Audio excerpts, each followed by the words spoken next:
We got some pretty big breaking news. It is being reported from Michael Wolff that Melania had sex with Jeffrey Epstein a year before she met Trump. This was going to be published in a book, and then Melania sued to get it removed from the book. I had that coming right up. And as we know, Melania is going nuts trying to stop people from talking about this, trying to connect her with Epstein. So much so that she's actually sued Hunter Biden for $1 billion because of what he said. And here it is. Interest on there, or because he's compromised in some capacity by what's in the files? I don't know. I truly can only go by what other people are saying. And one of the things that I'm certain of is that what I said before is kind of the Occam's razor, which is that, you know, the simplest explanation is almost always true. And what's the simplest explanation is that of anyone in power right now, or anyone that held power, to the degree that Donald Trump is holding power now, his connections to Jeffrey Epstein are beyond a doubt that he and Epstein were very close friends for a very long period of time. They spent an enormous time together. They spent an enormous time together around young women, as in his own words. Trump's got more pictures with Epstein than I do with my own grandma. Yeah, exactly. Yeah. I mean, just think about this. Is when Ghislaine, how do you pronounce it? It's technically Ghislaine. I know that. Yeah, Ghislaine Maxwell is when she gets convicted, and he's asked about it. And this is when he was president, 2020 still. And he goes, you know, I wish her well. I just wish her well, frankly. I've met her numerous times over the years, especially since I lived in Palm Beach, and I guess they lived in Palm Beach. But I wish her well. And then he explains that comment.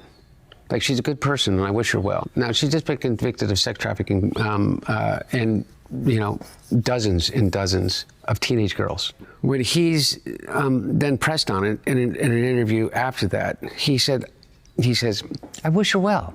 I wish everyone well.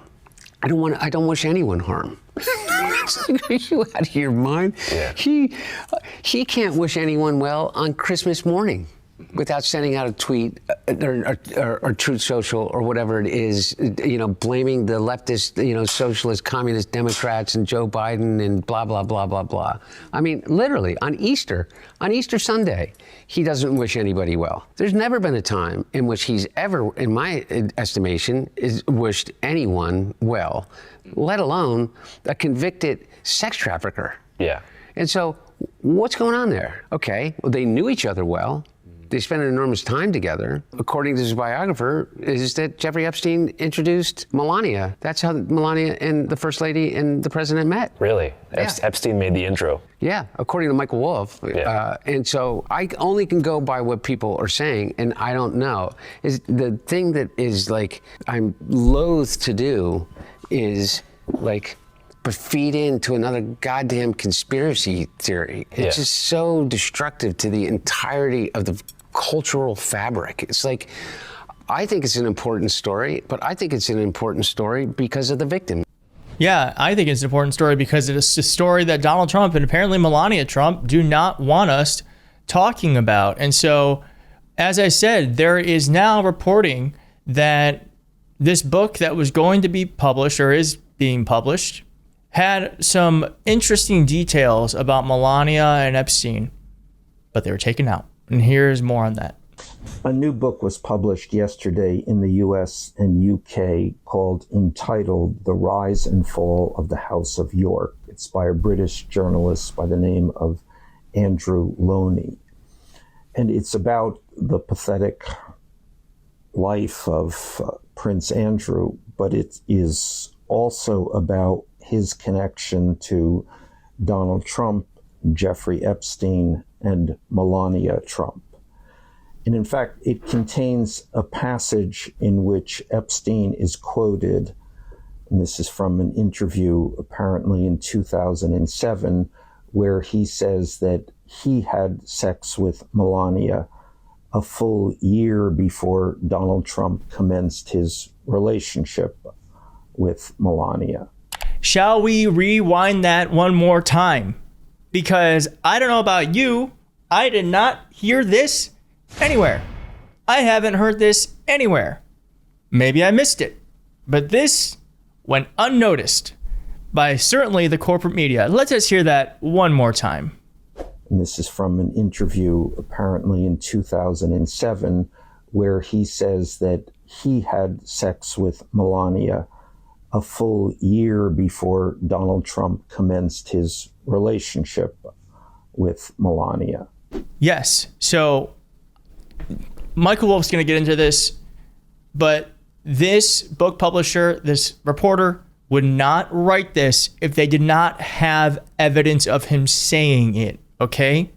Now, Michael Wolff's going to go into more details about how that's not in the book, and we'll talk about it afterwards. But I just want to put a pin on that they would not be saying that if they did not have evidence of it, okay?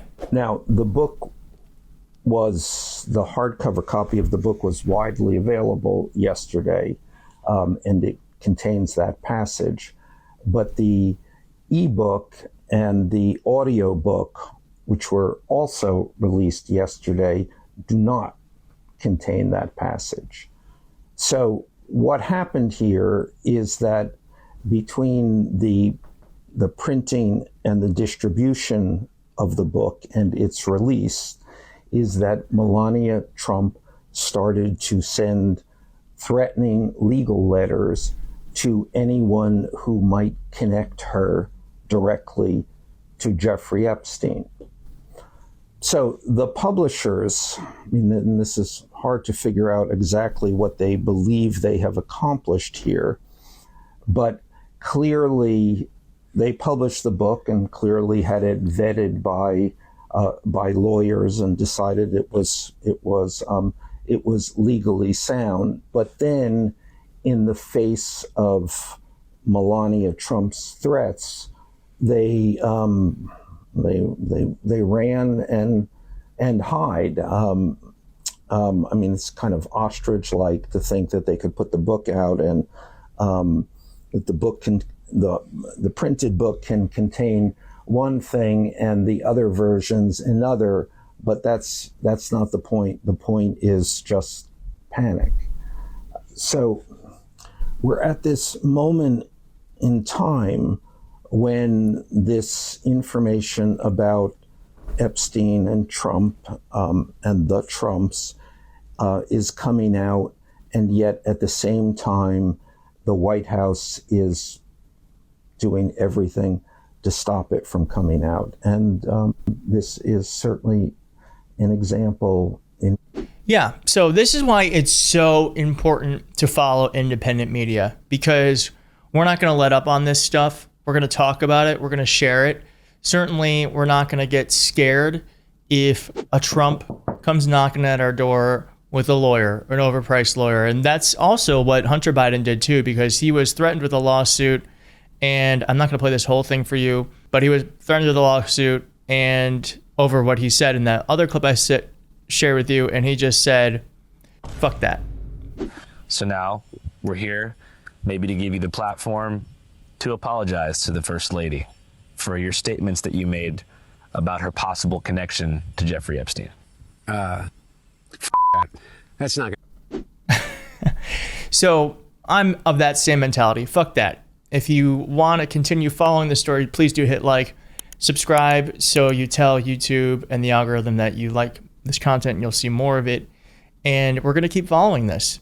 And what's really interesting to me too is that they're not going after Michael Wolff. They're not going after reporters. They're going after people talking about it because they know the reporters have the information.